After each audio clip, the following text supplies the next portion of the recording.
Hey! Alors donc tu es censé être là, d'à côté de moi. Bonjour Stan, tu vas bien?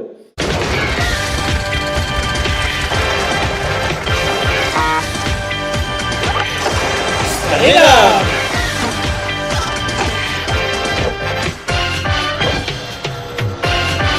Bonjour Stan. Bonjour Damien, comment Toi, tu es vas-tu? normalement à côté de moi. Je dois te regarder par là, a priori. Oui, mais tu sais très bien que je ne peux plus tourner la tête. Eh oui, c'est vrai, Comment? tu as mal au cou, tu as des cervicales, d'où le petit côté, hop, le col remonté. Exactement, ça protège mon petit cou. Ah, si c'est pas mignon. Bon, hier Apple Magnifique. a sorti l'Apple TV, qu'est-ce que t'en penses? Alors personnellement, je pense que c'est de la daube. Mhm. Pour la première raison, pas vraiment supporté par Steve Jobs, qui pense que c'est un passe-temps Mhm.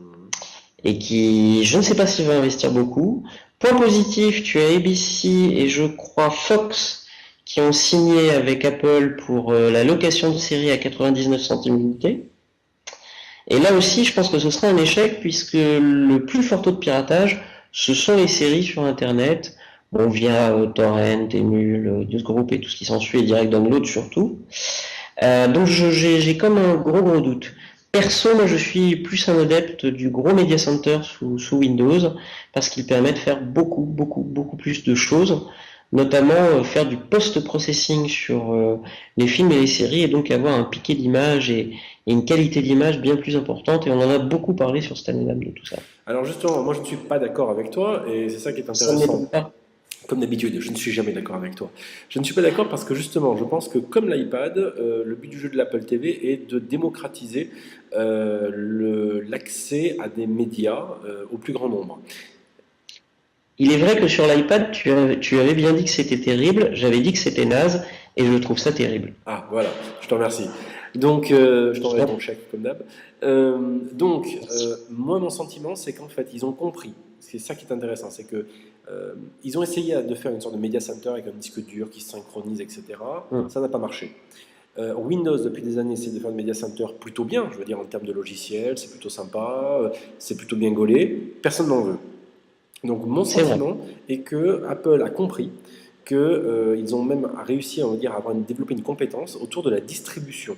Distribution de contenu avec la musique, distribution d'applications avec l'iPhone. Et mon sentiment, c'est qu'ils veulent essayer de faire la même chose avec les distributions de contenu multimédia. Comme tu le signales justement, ce sont Mm. des contenus qui sont très piratés, donc c'est certainement ce qu'a fait valoir Steve Jobs aux distributeurs et aux ayants droit. Et mon sentiment, c'est l'idée de dire, bah, voilà, finalement, vous avez une petite boîte qui va être une sorte de distributeur automatique de contenu, puisque, et c'est là où je trouve ça intéressant, non seulement vous allez bien sûr pouvoir vous connecter à des contenus comme des séries télé ou des films, mais surtout vous allez pouvoir les distribuer où vous voulez. Quand je dis où vous voulez, c'est, alors on ne sait pas de Apple TV à Apple TV, mais ce qui est sûr, c'est qu'on peut le distribuer sur un iPod, un iPhone, euh, un iPad, et qu'on pourra même Ouais. émettre. Et c'est ça qui est intéressant, parce que ça devient une sorte de pont émettre des contenus multimédia de ces appareils-là vers l'Apple TV pour faire ressortir sur la télévision. Et c'est en ce sens que je Sachant trouve ça assez que malin. sachant que dans le prochain update de l'iPad, la version de l'OS 4.2, on va avoir une sorte de AirPlay où on pourra lire du contenu multimédia sur son iPad via du streaming un peu automatisé. Voilà, Donc je pense c'est qu'effectivement, exactement il y a ce à quoi je fais référence. Donc ça s'appelait AirTunes, et donc ce sera maintenant voilà. AirPlay. Et donc ça, je trouve ça assez intéressant. Alors bien entendu, les détracteurs d'Apple vont dire qu'on reste dans un modèle fermé.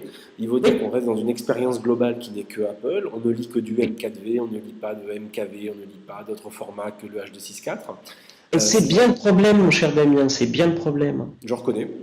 Je reconnais que c'est bien le problème. Et pour autant, je pense que là, il y a peut-être une porte d'entrée pour Apple assez intéressante face, on va dire, à tous ses concurrents. Je pense notamment français avec l'Arcos TV, l'Arcos Plus, pardon, qui était sorti, qui était une belle Mhm. bête, qui fonctionnait bien, mais qui ne s'est pas vendu.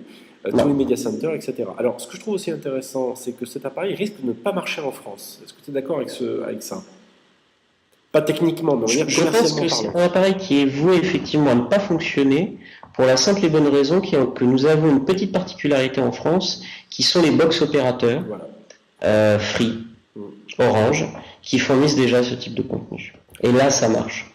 Alors, ce qui est clair, c'est qu'aux États-Unis, ils ont peu ça, sauf dans les câbles opérateurs, Oui. mais dans le reste de l'Europe aussi. Maintenant, ce qui est bien clair sur le sujet, c'est que, à mon sens, On pourrait imaginer que Apple licencie sa technologie et on pourrait imaginer de retrouver ça par exemple dans une boîte free. D'ailleurs, c'est ce qu'a dit Xavier Niel récemment en disant que pour lui, les box propriétaires étaient finis et qu'il fallait s'allier avec des grands de l'informatique, comme par exemple Intel avec la plateforme MiGo qu'ils sont en train de développer avec Nokia. Mais dans les grands de l'informatique, on retrouve l'initiative de Microsoft avec Keep TV, Voilà. et cette initiative existe depuis très très très longtemps.